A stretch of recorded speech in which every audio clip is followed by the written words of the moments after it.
Hi everyone, it's John and welcome to another edition of Cozy, Charming, Crazy Real Estate, where we talk about everything real estate. And today we're going to talk through part two in our two-part series about becoming a real estate agent in 2022. Now in part one, which was we actually did some time ago, but we took some time off to grab some opportunities. We're back bigger and better for having done so. We are now back to doing at least weekly presentations, and I'm going to link to part one below where we talked about being interested in joining the real estate profession as either a broker or an agent, and they really, well, for the purposes of our discussion, they're the same thing. And it's someone who helps clients buy and sell real estate. So we're going to talk about, now that we've decided that we know what the real estate profession is about, we know what the requirements are to get into the profession, we've decided we want to do it. We're going to, in part two, talk about what we should look at in joining a brokerage. We're going to talk about finding a niche and a marketing message and marketing strategy. We're going to talk about very quickly business systems, and then we're going to wrap it up with discussion about a business plan. So let's get into, we've decided to join the business. Maybe we have our license already, maybe we don't, but either way we have to make the decision to either join a brokerage or to go out on our own because we are licensed to be able to do so. Now, here in California, and I am a California real estate broker, license shown above as required by the state of California. Anytime we mention that we are licensed, we have to show our license number. Here in California, we have two kinds of real estate licenses. You are either a broker, and a broker is someone usually has more experience, more educational requirements, much tougher test to pass. And a person who holds that real estate broker license can either operate on their own, they can work for another broker, and they can also be a supervising broker hired by a large company to supervise a bunch of other brokers, or they can just work on their own. Some agents do hold the broker license, but they don't want any supervisory responsibilities, so they prefer to act just as an agent working for another broker, and that's one way that they can do it. Now in California, we also have a salesperson's license. A salesperson must work under the direct supervision of a licensed broker, and so those are the two levels. A lot of states have the same arrangement. The names of the licenses may be different, but that's what we have here in California. So a lot of what I'm going to be sharing with you today is based on kind of that two-tier system and how that operates. Maybe, again, it may be a little different where you are. Oh, one other thing before we go too far is on Cozy, Charming, Crazy Real Estate, we do not share tax or legal advice. And in fact, we're not even giving you real estate advice in this segment. What I am sharing are my opinion of various considerations in becoming a real estate professional.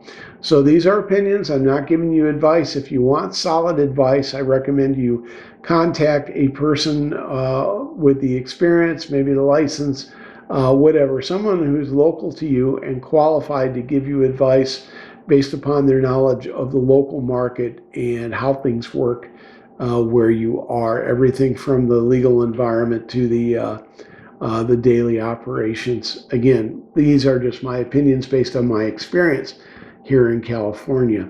So if you've decided, though, that either because you're required by license or by your own decision, you want to go look for a brokerage, here are some things that are good to look for.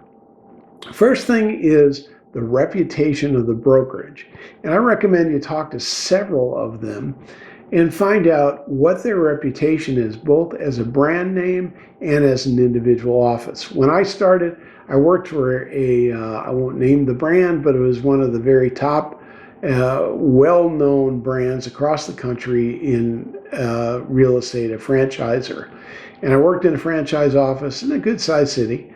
And there were a number of different offices under different owners that shared that brand name. And there was, at the time that I had just started, there was an office about a half an hour away, totally separate ownership. Other than sharing the same franchise name, we had no relations with them. They had a problem, and it ended up in the news. And so we were kind of cautious about letting people know when they talked to us that we were not that office. We had the same franchise name, but no, that wasn't us. But so you want to check out, when you're thinking about an office, the reputation of that particular office. You also want to see if they have a particular property type. There is a brokerage, and I won't name it, near me here in the San Francisco Bay Area that is known for large properties, properties where you may do a lot of hunting and fishing. You might large tract of property where you might only use it for summer vacations or weekends.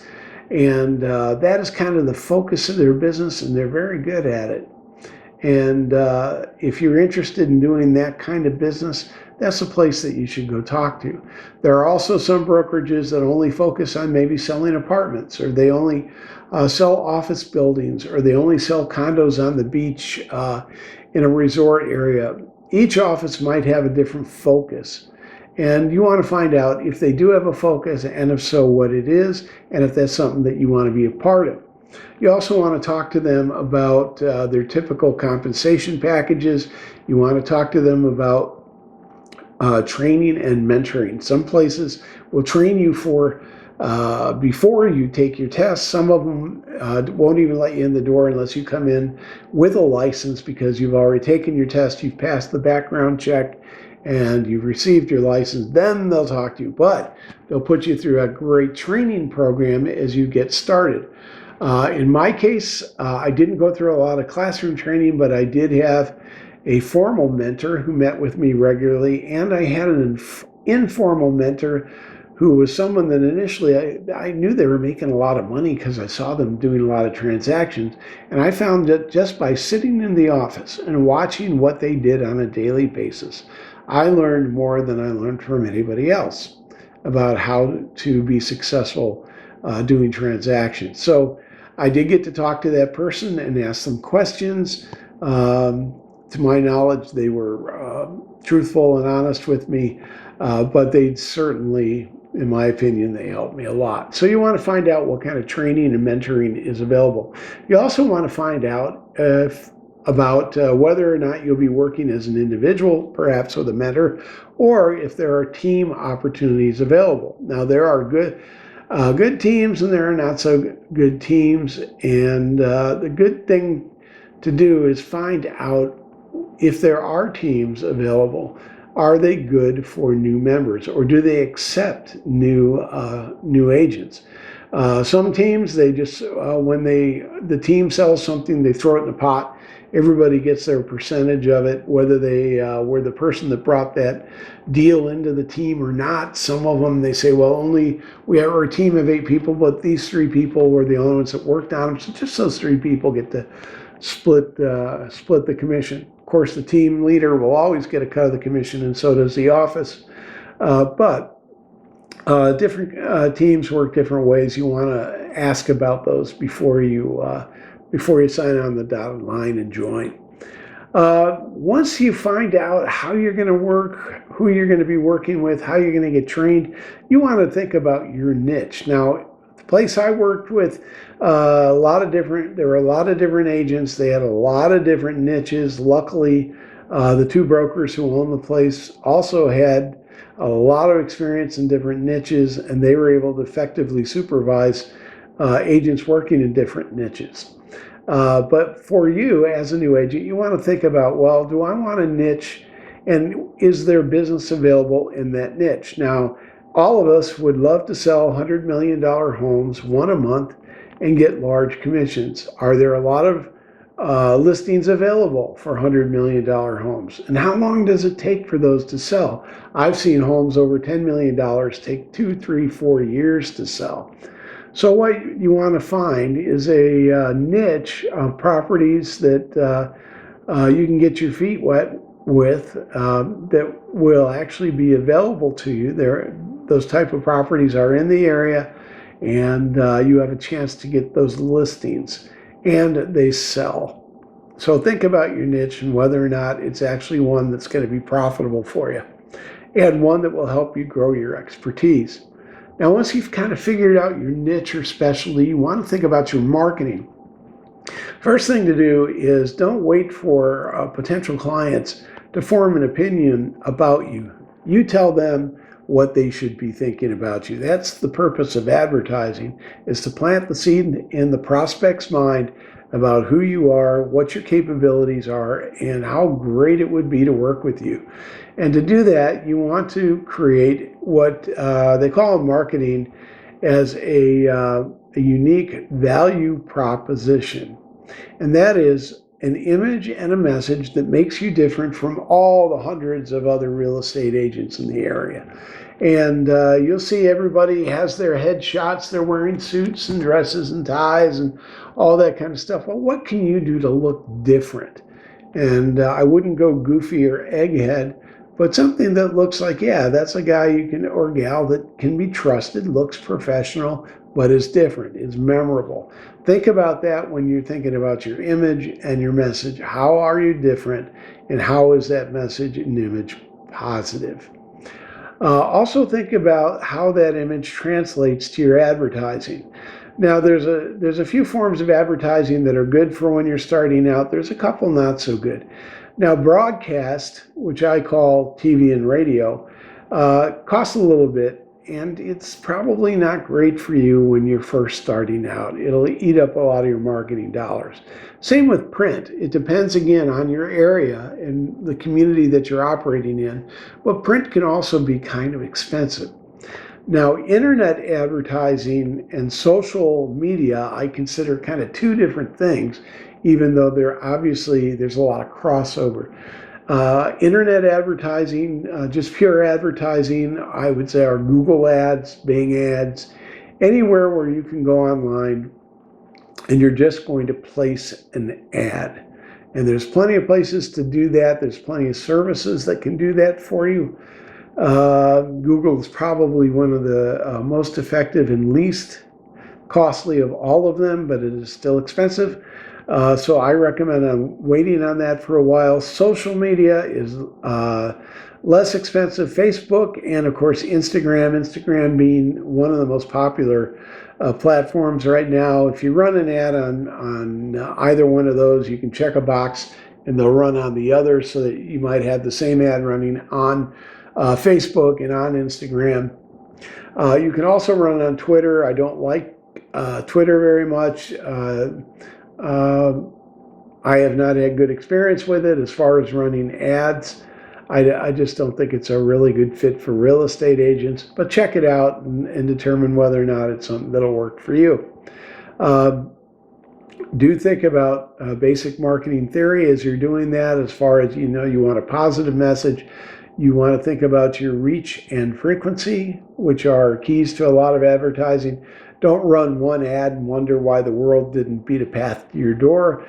We know that from marketing studies that you're going to have to run ads 6, 7, 8 times before you start getting interest. So don't give up early. And when you're planning out your marketing, plan that you're going to have to do a lot of advertising before anybody takes notice. So think about your marketing plan and how you're going to reach the customers that you want to reach. Next thing is business systems. There's two real business systems that need to be operational when you start. One is an accounting system. Now your broker, if you go to work for a brokerage, they have an accounting system, and they're going to keep track of your commissions and all the things that they take out of your commission. But you need, as a real estate professional operating almost as your own business within a business, you need to have your own accounting system. Now, whether you hire somebody to do the bookkeeping for you or you do it yourself using a tool like QuickBooks, you're going to want to be tracking your mileage, keeping track of all your expenses. Think about how you're going to do that, and make sure you have a good accounting system, one that's easy, effortless, but accurate. Also one that will be easy to use when it's tax time. The other thing you want is a good customer relationship management system. Now, when you get into real estate, you're going to have a million people trying to sell you stuff. Most of it is junk. Um, and it's also very specific to real estate. Fortunately, I was in a couple different businesses, a couple different industries before I got into real estate. And long time ago, I set up Microsoft Outlook to be effective for me for the things that I was doing. But also I set it up so it was flexible. So when I got into real estate, I already had a working customer database. I had a to-do system. I had a scheduling system. All that tied in very well. And then when the iPhone came along, all that is now on my iPhone and automatically updates whether I put something on the computer or I put it in my phone. It automatically updates on both platforms. So you definitely want a good customer relationship management system or CRM. I don't recommend getting the ones that you would get through your broker because you may change brokers every few years. You never know. You don't want anything that you can't take with you later. And you don't want something that might go out of business. I'm pretty sure Outlook's going to be around for a while. There are other ones. I'm not selling Outlook, but find one that you can control, you can customize, and that works for you. Now, finally, I'm going to talk about business plans. And I am a great believer in the one-page business plan if you can. 2 pages is probably the max for a real estate agent. Well, what should be in it? Well, I've prepared corporate business plans that can go on a couple hundred pages. Real estate, again, a couple pages is going to be just fine for you. First thing you want to do is list your goals and objectives based on what you know today. Now, what's the difference between a goal and an objective? A goal is something that is an objective measurement, let's say a date, an amount, a location. It can be any of those things, but it is something that is not subjective. It is very specific. I want to sell so many dollars worth of real estate. I want to earn commissions of so many dollars or more. I want to sell so many houses or more. But it's something very specific, and that is a goal. Now, what's an objective? An objective is the reason that you want to reach that goal. And I'll give you an example. Let's say I'm doing business in a small town, and I want to become the #1 real estate agent in that town. Well, I look around and I see that the top agent is selling, and I'm looking in the multiple listing service, and I see that the top agent last year sold 10 properties. Well, that I don't know what they're doing this year, but I'm going to say that maybe given knowing the market, that they're probably going to do about the same, maybe a few more. But if I want to become the top agent, I'm going to say I want to do 15. So my goal is to sell 15 properties to become the top agent. But becoming the top agent is my objective. So in my business plan, I'm going to say I want to sell 15 houses this year.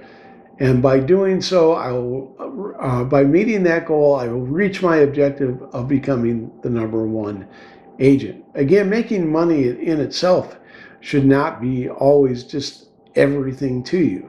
It's important, obviously, but also you want to have an objective that goes along with that goal, the reason why you want to reach that goal. That's your objective. So you want to start with those. You then want to have a budget, and the budget, maybe like your goals and objectives, should be kind of flexible. When you're starting out, you have no idea if you're going to make a lot of money or little money in your first few years. You're just getting your feet wet. Even good agents have bad months, good months. So you want to have a budget, and you want to be able to do certain things in your marketing plan. You want to be able to budget for those and not rely on a lot of income. You want to have that money already there, whether it's out of your savings or however you get it. You want to make sure that you have the money set aside to be able to accomplish a much-year plan. So you want to, and then after the first quarter, you might say, well, gosh, I'm not doing as well as I hope. I better pull back on my spending. Or you may say, hey, I sold twice as many houses in the first quarter. I'm going to take some of that money. I'm going to up my marketing budget so I can maybe do even more. So be flexible. Now, the other thing that you want to have in your business plan is you do want to have a marketing plan. In the marketing plan, you want to lay out what your social media strategy is, what kind of ads you're going to run, when you're going to run them, and of course, back to the budget, how much it's all going to cost you. You might also want to have, and again, if you want to see more information on this, for social media and internet advertising for real estate, leave me a comment below. And I get enough comments, we'll talk about that in a little bit more detail in a future video. But you do want to make sure you have a marketing plan that is very specific and laid out so that it meets your budget and it is measurable. And by measurable, I mean if you have so many ads, you should be getting not just clicks, but you want to be measuring actual contacts that you receive, people that you talk to, not even on the internet, not on the email, but you talk to on the phone or that you meet face to face. I don't count emails. I call those as prospects. You want to get, when you're getting a new client, you want to definitely meet them face to face whenever possible. I have had some that I only talk to on the phone. Those are very rare, and the circumstances are unusual. But anyway, have criteria set up so you know how to measure your marketing plan. Have a way to do that. So finally, just keep in mind that your business plan is not a procedural document. If you want to have standard operating procedures or anything like that, keep those out of your plan. Keep those separate. If you need to reference them in the plan, go ahead, but keep those separate. So that is part 2 of becoming a real estate agent in 2022. I hope you found it interesting. If you found any of this information interesting and you want more information about any of the topics we've discussed, leave me a comment below and we will look at addressing it in future editions of Cozy, Charming, Crazy Real Estate. Please hit like if you like this information, and of course hit follow. We'll be coming out with at least every week, at least one edition in the future. So until then, please stay well, stay safe, and we'll see you again soon.